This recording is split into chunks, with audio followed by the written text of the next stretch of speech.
এই ভিডিওতে আমরা জানব বিএনএস সেকশন 106 ধারা 106।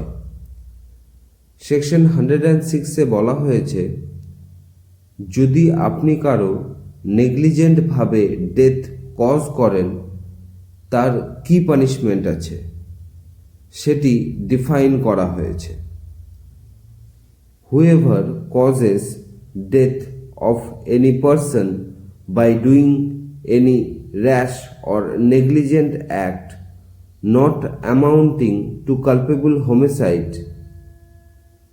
যদি কোনো ব্যক্তি কারো ডেথ কজ করে র্যাশ অর নেগলিজেন্ট অ্যাক্টের দ্বারা এবং সেই অ্যাক্টটি কালপেবল হোমিসাইড এর ক্যাটাগরির মধ্যে আসে না, shall be punished up to 5 years and shall also be liable to fine, তাকে 5 বছর পর্যন্ত সাজা দেওয়া হতে পারে। এই 5 বছরের ইমপ্রিজনমেন্টটা সিম্পলও হতে পারে অথবা রিগ্রেসও হতে পারে এবং ফাইনও হতে পারে। এর সেকেন্ড পার্টে বলা হয়েছে, if such act is done by a registered medical practitioner while performing medical procedure, he shall be punished up to 2 years and shall also be liable to fine.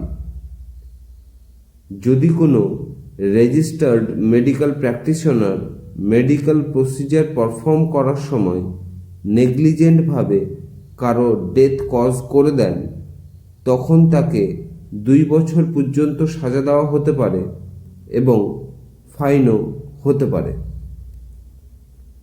এই সেকেন্ড পার্টটিকে বিএনএস এর মধ্যে নতুন add করা হয়েছে। এটি cognizable offence, মানে police কোনো warrant ছাড়াই আরোপী ব্যক্তিকে গ্রেপ্তার করে নিতে পারে। এটি বেলেবল, এই কেসের জামিন পুলিশ স্টেশনেই হয়ে যায়, কোর্টে যাওয়ার প্রয়োজন হয় না।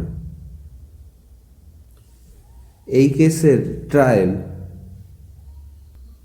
ফার্স্ট ক্লাস ম্যাজিস্ট্রেট এর কোর্টে হয়। নেক্সট, সাবসেকশন 2-তে বলা হয়েছে, causing death by rash and negligent driving of vehicle not amounting to culpable homicide and escapes without reporting to a police officer or a magistrate soon after the incident. যদি আপনি নেগলিজেন্টভাবে র্যাশলি গাড়ি drive করেন, তাতে কারো death cause হয়ে যায় এবং সেই অ্যাক্টটি কালপেবল হোমিসাইড এর ক্যাটাগরির মধ্যে হওয়া চলবে না এবং পুলিশ বা ম্যাজিস্ট্রেটকে রিপোর্ট না করে সেখান থেকে পালিয়ে যায়, তখন shall be punished up to 10 years and shall also be liable two fine. 10 বছর পর্যন্ত সাজা এবং ফাইনও হতে পারে। এই সাবসেকশন 2-কেও বিএনএস এর মধ্যে নতুন অ্যাড করা হয়েছে। হিট অ্যান্ড রান কেসকে বিএনএস এর মধ্যে পানিশেবল করা হয়েছে। এটি কগনিজেবল অফেন্স, মানে ওয়ারেন্ট ছাড়াই পুলিশ আরোপী ব্যক্তিকে গ্রেপ্তার করে নিতে পারে। এটি নন বেলেবল, এই কেসের জামিন পুলিশ স্টেশনে হয় না, কোর্টে আপনাকে বেল অ্যাপ্লিকেশন করতে হবে। এই কেসের ট্রায়াল ফার্স্ট ক্লাস ম্যাজিস্ট্রেট এর কোর্টে হয়। এই ছিল বিএনএস সেকশন 106। আশা করছি বুঝতে পেরেছেন। যদি কোনো কনফিউশন থাকে কমেন্টে জানাবেন। আপনি যদি লয়ের স্টুডেন্ট হন বা ল সম্পর্কে জানতে আগ্রহী হন, তাহলে চ্যানেলটি অবশ্যই সাবস্ক্রাইব করে নেবেন। এই চ্যানেলে আমরা বিএনএস এর প্রতিটি সেকশন এবং ল সংক্রান্ত বিষয় খুব সহজে তুলে ধরা হবে, যেটি আপনি সহজেই বুঝতে পারবেন। তাই চ্যানেল অবশ্যই সাবস্ক্রাইব করে নেবেন।